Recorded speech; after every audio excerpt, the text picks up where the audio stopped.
अच्छा, अब सवाल ये पैदा होता है कि हाँ जी, ये तो बात ठीक हो गई, बैंकों ने लिखा हुआ इंटरेस्ट है तो ये तो हराम है।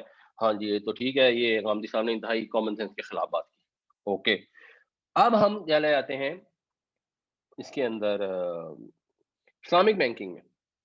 इस्लामिक बैंकिंग में यही प्रोडक्ट होती है, उसका उन्होंने नाम रखा हुआ है डिमिनिशिंग मुशारका।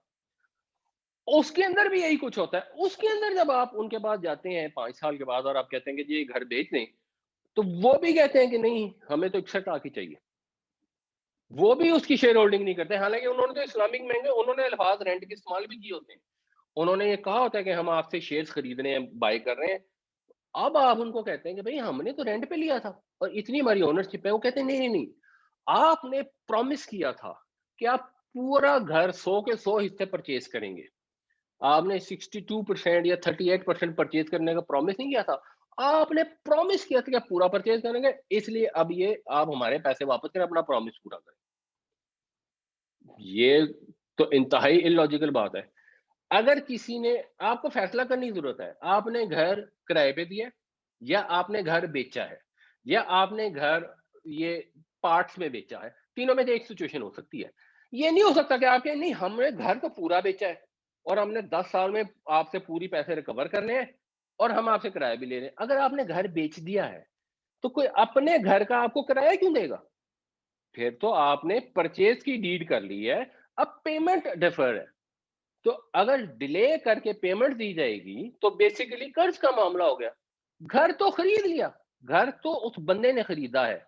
बैंक तो घर में पार्टनर है ही नहीं। वो तो कह रहे हैं कि मैं नहीं हूँ भाई, घर आपका है, आपने परचेज़ कर लिया, आपका प्रॉमिस है। तो आपने परचेज़ कर तो जब आपने परचेज़ कर लिया, तो उसके ऊपर तो आप किराया नहीं दे सकते ना अपनी चीज़ के ऊपर।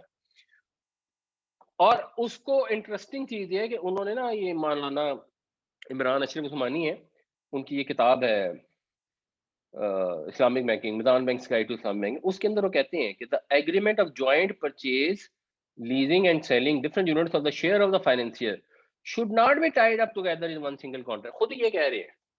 मतलब अगर कहते हैं अगर आप एक कागज पे ये सारी चीजें तीनों लिख दी, ये भी लिख दिया कि हम बाई पार्ट्स खरीदेंगे, ये भी लिख दिया कि आपने परचेज करने का प्रॉमिस कर लिया कि पूरा परचेज करेंगे, और ये भी लिख दिया कि आप साथ किराया देते रहेंगे, तो ये चीज जो है ये हराम है, ये हो नहीं सकती। तो ये अब कॉमन सेंस का सवाल है, लोग इसको आसानी से समझ सकते हैं। इसी तरह बिल्कुल क्विकली इनकी एक और दूसरी प्रोडक्ट भी होती है जो लीज़ होती है। उसके लिए लिहाज़ा लीज़ रेंटल इस्तेमाल करते हैं, वो नॉर्मल बैंकिंग में उसको लीज़ रेंटल इस्तेमाल करते हैं। और उसको इस्लामिक बैंक वालों ने उसका नाम इजारा रख दिया। उसके अंदर वो क्या कहते हैं, ये पिछली दफ़ा ना किसी ने सवाल भी किया था, तो मैंने इसलिए भी सोचा कि इसको थोड़ा-सा वो वाज़ेह कर दूँ। तो उसमें कहते हैं कि भई जब बैंक कोई लीज़ की अरेंजमेंट करता है, तो मतलब जैसे गाड़ी आप नॉर्मल बैंक से भी लीज़ करा सकते हैं। इस्लामिक बैंक से जब आप लीज़ कराने जाते हैं तो कहते हैं हम भी वही रेट चार्ज करेंगे। हमारी जो मंथली पेमेंट होगी वही होगी जो नॉर्मल बैंक की है। और साथ कहते हैं कि अब क्योंकि हमने अपनी कॉस्ट सारी ना रिकवर कर ली है और उसके ऊपर अपना प्रॉफिट भी ले लिया है। तो अब ये जो गाड़ी है ना, ये हमारे लिए यूज़लेस है। The lessor has no further interest in the lease asset. अब कोई भी इंसान जिसको ज़रा-सी भी अंडरस्टैंडिंग है इकोनॉमिक्स की, 5 साल के लीज़ पर अगर आपने गाड़ी ली, 5 साल गुज़र गए, अब वो गाड़ी किसी के लिए यूज़लेस कैसे हो सकती है? हमारे मुल्क में तो जनरली आप जितनी की गाड़ी लेते हैं, उससे कोई ज़्यादा की हो जाती है 5 साल बाद, गाड़ियों की कीमतें बढ़ रही होती हैं। तो बैंक कह रहे हैं हमारे लिए यूज़लेस है। The lease asset is generally transferred to lessee at the end of the lease, either free of any charge or at a nominal token price.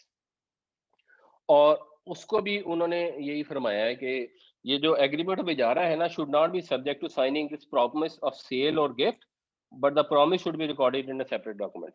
मतलब कहने का ये है कि अगर आपने एक कागज पे ये लिख दिया कि हम आपको गाड़ी रेंट कर रहे हैं और दूसरे पे लिखा कि हम आपको एंड में गिफ्ट भी कर देंगे, तो ये हराम है। अगर एक ही पे दोनों चीजें लिख दी तो ये हराम है। एक पे ये लिख दी और एक पे गिफ्ट लिख दिया तो अब ये हलाल है।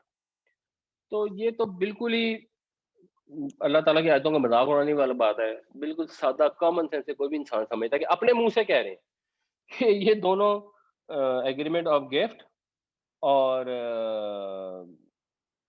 द एग्रीमेंट ऑफ इजारा, ये दोनों अगर आपने एक कागज़ में लिखे हैं तो ये हराम है, इसलिए इनको अलग-अलग डॉक्यूमेंट्स में लिखें, अब ये हलाल हो जाएँगे। तो इसके लिए तो किसी को कोई दीन की बहुत ज़्यादा नॉलेज होने की ज़रूरत नहीं है ये समझने के लिए कि ये सादा-सादा अल्फाज में सूद ही है और असल में उन्होंने आपको गाड़ी गिफ्ट क्या करनी है, उन्होंने वही सूद का कॉन्ट्रैक्ट था जो नॉर्मल बैंक का कॉन्ट्रैक्ट था। अगर वो आपको गाड़ी एंड में ना देते तो लोग आपके पास आते ना, वो चले जाते दूसरे बैंकों से लेने के लिए जहाँ पे एंड में उनको गाड़ी मिल जानी थी। तो उन्होंने सारा कुछ वही कर दिया, ऊपर उसके ना नाम लिख दिए और बिस्मिल्लाह पढ़ दी। और उनके दलील भी यही है कि अगर आप बिस्मिल्लाह पढ़ते हैं ना तो चीज़ हलाल हो जाती है। जैसे आप बकरा ज़िबा करने लगते हो तो बिस्मिल्लाह का तो फ़र्क होता है। आपने बिस्मिल्लाह पढ़ी है तो वो हलाल है, नहीं पढ़ी है तो हराम है। तो हमने भी इसके ऊपर बिस्मिल्लाह पढ़ दी। ये खुद इन इटसेल्फ इतनी इलॉजिकल दलील है। अगर आपने अल्लाह ताला ने एक चीज़ बाय डिफ़ॉल्ट फ़ी नफ़्सिही ही हलाल पैदा की है और उसमें एक हुर्मत का पहलू है जो नबी करीम सल्लल्लाहु अलैहि वसल्लम ने हमें तालीम फरमा दी है कि आपने अगर बकरी खानी है तो आपने इसका खून भी बहाना है, जो बहाया जा सकता है और उसके ऊपर तकबीर पढ़नी है तब वो हलाल होगी। बट बाय डिफ़ॉल्ट वो चीज़ हलाल है ना। आप खिंजीर को तो बिस्मिल्लाह पढ़ के हलाल नहीं कर सकते। सूद तो है ही हराम, उसके ऊपर बिस्मिल्लाह के कागज़ लगा देने से सूद हलाल थोड़ी हो जाएगा।